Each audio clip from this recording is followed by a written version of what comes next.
야와 메마른 땅이 기뻐하며 사막이 백합화같이 피어 즐거워하며 무성하게 피어 기쁜 노래로 즐거워하며 레바논의 영광과 갈멜과 샤론의 아름다움을 얻을 것이라. 그것들이 여호와의 영광 곧 우리 하나님의 아름다움을 보리로다. 너희는 약한 손을 강하게 하며 떨리는 무릎을 굳게 하며. 아멘. 자, 1절을 봅시다. 노인분들이 많은 시골 교회를 섬긴다는 것은 하나부터 열까지 세밀하게 챙겨야 한다는 것을 다시 한번 깨닫습니다. 어제 예배를 마치고 각자의 집으로 돌아가는 길, 교회 마당에서 서로 인사를 하고 헤어지는데 김윤호사는 동네에 연로하신 분들을 모시고 운행을 가고, 그리고 이제 우리 김 권사님과 함께 1, 2에 계시는 정 권사님, 전 집사님 이렇게 이제 그 차를 타고 가셨습니다. 그래서 전 집사님을 제가 모시다 드릴까 그 생각을 하다가 아내가 또 차를 운행을 마치고 올 때까지 기다리려니 그러고 또 같은 방면이고 그러니 그냥 가시게끔 이렇게 또 놔뒀습니다. 그래서 종종 또 그렇게 해왔기 때문에 그냥 내가 따로 모시고 갈까 순간 짧은 갈등은 있었지만은 그냥 권사님 차를 타고 가셨죠. 얼마 후에 전 집사님 전화가 왔습니다. 목사님 손톱이 빠진 것 같아요. 약 좀 발라달라는 거예요. 그래서 곧바로 출발해서 가보니 이제 철철 피를 흐르는 손을 이렇게 뭐 한 손밖에 없으니까 이렇게 움켜쥐고 그 밑에서 집까지 걸어 올라가신 거예요. 아무리 제가 봐도 소독을 하고 봉대를 감으려고 해도 이건 병원에 가야 될 문제인 것 같아요. 그래서 같이 병원으로 가는 그 과정에 집사님 영주로 갑시다. 그러니까 아니 봉화로 가겠대요. 영주로 가는 게 좋을 것 같은데 이 별거 아닌데 그래서 굳이 또 봉화로 가시겠다길래요. 그래 집사님 마음 편하신 대로 하자고. 그래 갔는데 응급실 의사는 손톱을 뽑아야 된대요. 다짜고짜 손톱을 먼저 뽑아야 된다 했는데 저도 좀 황당했고, 근데 간호사가 정형외과 전문의가 봐야 됩니다. 그러니까 그제서 의사는 손톱 뽑을 생각은 하지 않고 이제 소독을 하고 약을 좀 바르고 우선 지혈을 하고 이렇게 엑스레이를 찍어보자는 거예요. 그래서 엑스레이를 찍으러 갔는데 이제 엑스레이실을 찾아서 가서 찍었는데 저는 이제 그 의사도 아니고 저는 아무것도 아니기 때문에 그 엑스레이실 안에 들어가기는 그렇고 문 앞에 서서 이렇게 봤습니다. 그래서 이제 플라스틱 의자를 내놓고는 앉으시라고 이제 앉으시는데 의자를 너무 안으로 들려온 거예요. 너무 붙어 있는 거예요. 앉는 순간 그대로 뒤로 발라당 자빠져 버리고 말았어요. 그리고 또 아픈 손을 짚고 말았던 것이죠. 너무 속이 상했어요. 근데 그 이후의 일이 제가 좀 너무 화가 나서 아니 어떻게 의자를 플라스틱 이런 의자를 갖다 놓으면 어떡하시냐고, 그리고 앉게 하실 땐 뒤에서 이렇게 보조를 해주셔야 되는 게 맞지 않느냐 이랬는데 그분이 하시는 말씀이 왜 손을 한 손을 왜 주머니에 넣어놓고 있냐고 하는 거예요. 속이 너무너무 상했어요. 이분이 손이 하나밖에 없는데 어떻게 해요 내가. 너무 속이 상해가지고. 그래서 엑스레이를 찍고 이제 다시 돌아와서 보니까 손톱 끝부분의 뼈가 부러졌다는 거예요. 그래서 안 그래도 좀 속이 많이 상했는데 또 손톱 끝까지 또 이렇게 부러진 걸 보니까 아, 너무너무 제 마음이 불편했고 또 예배 마치고 내가 따로 모시다 드리지 못한 것이 학은이었다, 좀 잘못이었다 이 생각이 너무 드는 거예요.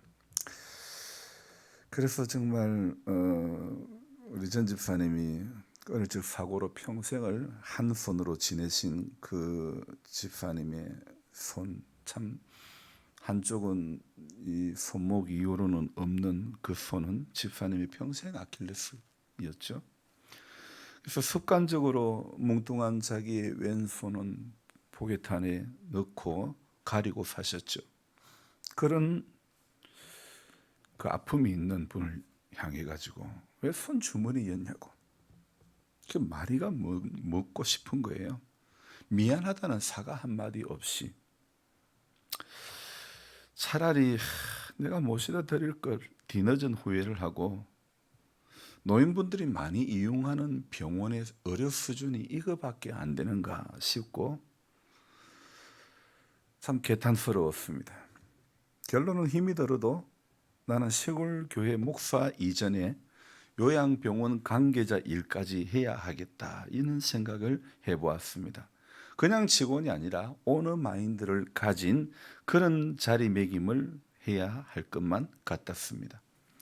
정말 이제 교회 성합차가 있다면 제가 운전하고 성합차 도우미로 아내가 도와주며 운행을 해야 될 것 같은, 정말 이 승용차로 차량을 운행하는 것도 또 때로는 뒤에 6명이 타고 그러다 보면 이게 보험 적용도 안 될 수도 있고 참 쉽지가 않은 일이었습니다. 자녀들 보기에도 면목이 없었습니다. 모든 게 제 잘못인 것 같아 병원비도 제 카드로 지불을 했습니다. 속상하고 씁쓸하고 문제 없을 것이라고 생각하고 그냥 제가 보내드렸던 것이 저의 큰 실수였다. 이전에도 권사님 차를 타고 가다가 내리다가 손이 낀 적이 있었답니다. 집사님, 이제는 무조건 제가 따로 모시다 드리겠습니다. 뒤늦은 후회와 소 잃고 나서 외양간 꽂히는 그런 식의 말을 하고 말았습니다. 작은 것 하나에도 세밀히 지켜보고 귀찮아한 것은 사실은 아니지만은 별일 없을 것이다 하고 보낸 저의 잘못, 아직 참 제가 덜 된 것 같습니다. 오늘 이스라엘이 범죄할 때도, 성도가 범죄할 때도 사실은 별일 없을 것이다. 사단이 주는 이런 생각이 붙들리니 너무도 쉽게 죄의 유혹 앞에 자신을 내던지고 말았던 것은 아닐까요? 그래서 하나님은 아수르라고 하는 강대국을 들어가지고 도구로 이용해서 이스라엘을 치셨습니다. 그리고 하나님께서는 역사서를 쭉 읽어보면 애굽을 의지하지 마라, 겸손하라, 계속해서 구약 성경을 통해 가지고 읽다 보면 한결같습니다. 그 내용이 무엇입니까? 우상 숭배하지 마라, 다윗의 길로 가지 마라, 하나님의 명령과 법도와 규례를 지켜 행하라, 순종하면 복 받는다. 전부 그런 이야기더라고요. 지극히 신앙의 상식적인 그런 내용들로 가득한 말씀들이었습니다. 정말 우리가 귀에 딱정이가 앉을 만큼 들었던 말씀들, 하지만 어리석은 인생들에게는 지금까지 문제가 없으니 앞으로도 문제가 없을 것이다, 이런 그릇된 확신이 있습니다. 어제 저의 경우처럼 언제나 그릇된 확신이 죄의 길로 들어서게 하는 것이고, 그릇된 확신이 인재를 불러오게 한다는 것입니다. 그래서 말씀이 가르치는 기본적인 자세를 따르지 않고 그러고는 하나님을 바로 신앙할 수는 결코 없다는 것이죠. 자, 우리는요, 그간 코로나 이후로 교회 식당을 이용하지를 않았습니다.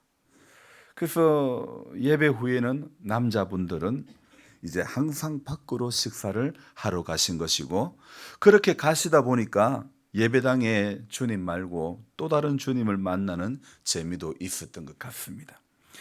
바라만 보고 말씀을 드리기는 좀 그런, 그래서 또 다른 주님이 누구신 줄 아시죠? 주님. 사실은 이제 그 부분에 대해서 참 목사로서 따로 말씀을 드리기도 참 그렇고, 그래서 참 사람이 또 간사스럽더라고요. 어제 손가락 끼임 사고를 당하고 난 뒤에 왜 저는 이병철 성도님에게 전화를 해서 오늘은 왜 식사를 안 가셨냐고 제가 그랬어요.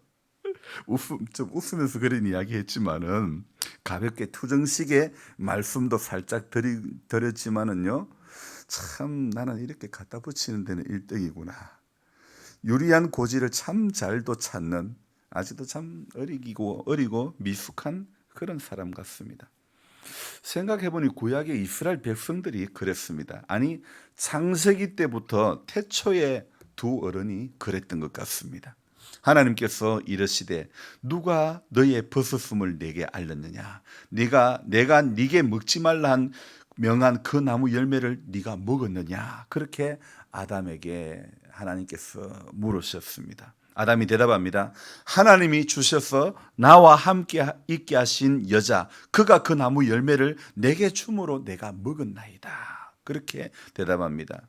저는 아담의 그 대답을 오늘 묵상을 하면서 내가 아담과 참 비슷한 수준인지, 아담이 나와 비슷한 수준인지, 참, 이 갖다 둘러대고 핑계 대는 데는 아담과 저는 동급인 것 같은 그런 생각이 듭니다. 그녀는 어떻습니까? 하나님께서 이어서 그녀에게 묻습니다. 여호와 하나님이 여자에게 이르시되 내가 어찌하여 이렇게 하였느냐? 여자가 이르되 말합니다. 뱀이 나를 깨물어 내가 먹었나이다. 여러분, 그녀도 지금 만만치가 않습니다. 어찌 인간이 죄 짓는 것은 요렇게도 닮았습니까?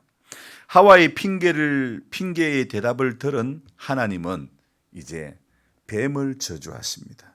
저주를 하는데 어떻게 합니까? 태초에 뱀은 이제 종신토록 기다니고 그런 뱀을 이제 저주를 하잖아요, 그죠? 그러면서 태초에 어른 두 분에게는요, 이제 여자에게는 해산하는 고통이 크게 더해진다. 그리고 남자에게는 평생 수고해야 소산을 먹을 것이다. 이렇게 말씀을 하시죠. 그래서 에덴 동산에 선악을 알게 하는 나무를 터치하는 순간, 먹는 순간 하나님이 애써 만든 동산에서 그 모든 누리는 혜택은 한순간에 사라지고 말았던 것입니다. 원래 이 두 어른들 사이에는 책임을 전가하고 핑계할 그런 사이가 아니었습니다. 하나님이 혼자 사는 것이 좋지 않아 그를 위하여 돕는 배필을 지으리라 하셔서 주신 그런 존재, 그런 사이였던 것이죠. 자, 그런데 선악을 알게 하는 나무를 터치하는 순간 그 가정에 그 결정적인 그 선악을 알게 하는 나무의 열매를 먹는 결정적인 동기는 바로 여자에게 묻는 겁니다. 그래서 창세기 2장이 끝날 무렵에는 마지막 절에는 이렇게 되어 있습니다. 아담과 그의 아내 두 사람이 벌거벗었으나 부끄러워하지 아니하니라.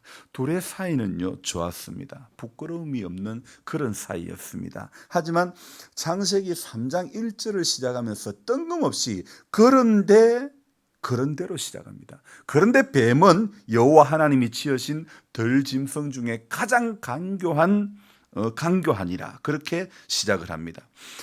그 뱀이 여자에게 물어 이릅니다. 하나님이 참으로 너희에게 동산 모든 나무의 열매를 먹지 말라 하시더냐. 이후에 창세기 3장을 시작하면서 이후의 모든 대화는 뱀이 여자와 대화하는 그런 내용입니다. 그래서 이 2장 마지막 절에 부끄러움을 몰랐던 이 둘 사이에 이제는 이들이 뱀과의 대화 이후에 벗은 줄을 알고 인류 최초로 치마를 만들어 가지고 입습니다. 그래서 벗은 줄을 알고 그제서 부끄러운 것을 알게 된 것이죠. 뱀의 소리만 듣던 이들은 그날 바람이 불 때에 동산 가운데 거니는 하나님의 소리를 듣게 됩니다. 그래서 이 둘은 하나님의 소리를 듣고 하나님의 낯을 피하여 동산 나무 사이에 숨게 되는 것입니다. 그래서 저는 오늘 이 시작은 이사야서를 묵상하며 읽었지만은 창세기로 돌아갔던 거죠. 그래서 이 창세기 말씀을 묵상하면서 읽어보니까 재미난 것이 있더라고요. 죄를 짓는 과정에 사단은 여자를 건드리더라 이거예요. 자, 그리고 죄를 짓고 난 다음에 벌하시는 과정에 하나님은 남자를 부르시더라 이거예요. 그래서 네가 어디 있느냐? 하와야 너 어디 있느냐 하지 않았습니다. 누구에게요? 아담에게. 아담아 네가 어디 있느냐? 사단은 죄를 짓는 그 과정에는 비교적 약한 여자를 건드리고 하나님은 어떤 연유에서든 남자에게 네가 어디 있느냐 그렇게 물으시더라 이거예요. 저는 이것이 시사하는 바가 있다고 생각합니다. 유혹은 여자가 받았어도 책임은 남자에게 물으신다는 거죠. 어제 차문에 손가락 끼임 사고는 집사님 본인이 문을 닫다가 일어난 사고이지만은 저는 책임은 저에게 물으시는 것 같은 그런 생각이 듭니다. 그 순간 오늘 아침에 이제 묵상을 하면서 생각하는 게 그게 손가락인 게 다행이다 싶은 생각이 드는 거예요.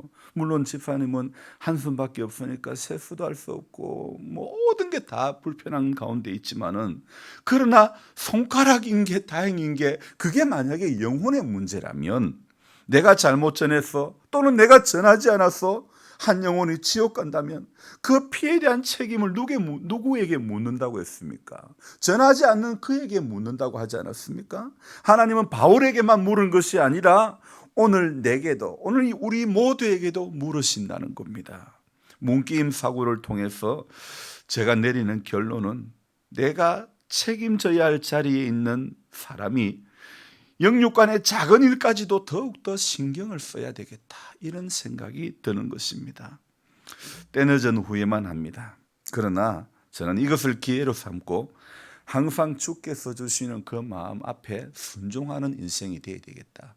그래서 집사님을 내가 모시고 갈까 말까, 군사님 차를 타고 가면 도로에서 내리는데 내가 모시고 갈까, 순간 짧은 갈등을 했는데 모시고 같으라면 때늦은 후회만 하는 거예요. 그래서 정말 우리가 한 영혼이 천하보다도 귀하다고 했는데 특별히 손 하나밖에 없는 우리 집사님 평생의 그 마음에 상처가 됐고 사람들 앞에 보여주지 않고 싶었던 그 손, 그래서 늘 주머니 안에 넣고 다녔는데 내가 나이가 많아서 잘 넘어진다고 그 말씀만 하시는 거예요. 내가 조심한다고 했는데 여러분 차 타고 내리실 때는 꼭 손잡이를 가지고 닫으시기 바랍니다. 이 차문 끝을 잡고 닫으면 손가락 끼임 사고를 당할 수 있습니다. 항상 이제 여러분들도 문 손잡이를 가지고 닫으시고 아니면 문 끝하고 조금 안에 들어오는 차 벽을 잡고 이렇게 밀든지 벽을 그냥 손으로 밀든지 그렇게 하셔서 덜 안전하게 될 수 있으면 그냥 저는 교회 봉고차가 있어가지고 성하차 도우미로 이래가지고 두 사람이 다 이렇게 차량을 운행해야 될 것 같은 그런 생각이 듭니다. 지나고 나서 후회하면 뭐합니까? 우리가 영혼의 일도 마찬가지라고 생각합니다. 지나고 나서 그럴 걸 할 것이 아니라 우리 힘이 있을 때 더 기도할 걸, 더 성경 볼 걸, 더 은혜를 사모할 걸, 늘 하나님 앞에 우리 감사해야 되고 쉬지 말고 기도해야 되고 늘 기뻐하고, 물론 상황은 그렇지 않지만 그래도 어떻게 해요? 말씀에 그리하라고 했으니까 그리하는 척이라도 좀 더 해봅시다. 조금 더 9월달보다는 10월달 더 기뻐해 봅시다. 힘들어도. 힘들어도 9월달보다는 10월달이 더 기도하고 더 감사하고 그렇게 이 한 달 보냈으면 좋겠습니다. 그래서 집사님이 손 다치고 난 후에 나로 하여금 더 겸손하라고 그렇게 교훈 삼으랍니다. 그러시는 거예요. 여러분 하나님 앞에 우리가 서는 그날까지 저는 목사로서 내가 더 세밀하게 챙기지 못한 것에 대한 이런 후회가 있었습니다. 우리 모두가 이게 서로 같이 조금만 더 신경 쓰면 충분히 넘어설 수 있는 일이었는데 이렇게 생각해 보니까 아쉽기도 하고 안타깝기도 합니다. 하지만 그래도 우리가 할 수 있는 한 최선을 다합시다. 힘이 들지만은요. 아멘. 기도합시다. 하나님, 참 우리가 인간이 잘한다고 해도 참 이래 어리숙할 때가 많습니다.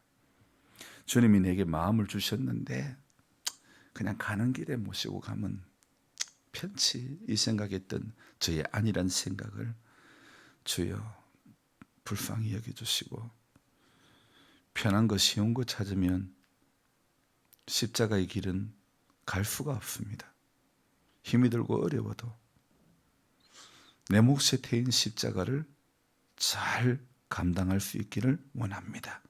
우리 모두는 하나님으로부터 사명의 십자가를 부여받았습니다.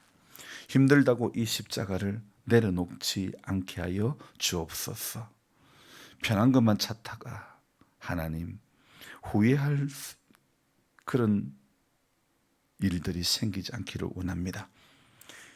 하나님 앞에 늘 기도하며 깨어 있으면서 우리의 일상에서 우리와 함께하는 분들, 특별히 저는 목사로서 우리 성도님들의 연로하신 성도님들의 출입을 늘 또 더 세밀하게 또 섬길 수 있기를 원합니다. 하나님, 우리 성도님들 한 분 한 분 출입을 지켜주셔서 낙상하지 않기를 원합니다. 실족하지 않기를 원합니다. 하나님의 은혜 가운데 붙들려서 넘어지지 않고 날마다 약하고 추해도 주님 주시는 은혜 가운데 붙들리리라 이 믿음으로 살게 하여 주옵소서. 오늘도 육의 연약한 이 몸뚱아리를 이끌고 주 앞에 왔습니다. 나는 연약하지만 기도할 때 하나님 세임 주시는 하나님이 경험되어지는 은혜를 허락하여 주옵소서. 우리 장로님 가정 가운데 하나님 함께 해주시고 그의 질고로 인하여서 약함을 하시는 주님 불쌍히 여겨주시고 살아계신 하나님이 그 병상 가운데서 경험되어지는 은혜를 허락하여 주옵소서. 권필호 권사님 오늘도 주님께서 동행해 주시고 오늘 하루의 삶 가운데서도 집안의 출입 가운데서 넘어지지 않게 해주시고 살아계신 하나님의 손길에 붙들려서 주님 강건케 하여 주시고 믿음이 쇠하여지지 않도록 주님께서 역사하여 주옵소서. 정은자 집사님 출탄 가운데 있습니다. 하나님 늘 함께 해주시고 은혜를 베풀어 주시고 약한 가운데서 일하시는 하나님이 경험되어지게 해주시고 하나님 크신 은혜에 붙들려서 그 건선의 그 고통이 씻은 듯이 나음받게 하여 주시기를 원합니다. 우리 남원기 집사님 교회 재정을 맡아 또 이렇게 수고하는데 하나님께서 주의 몸된 교회를 섬기면서 감사할 일들이 많이 경험되어지는 은총을 더하여 주옵소서.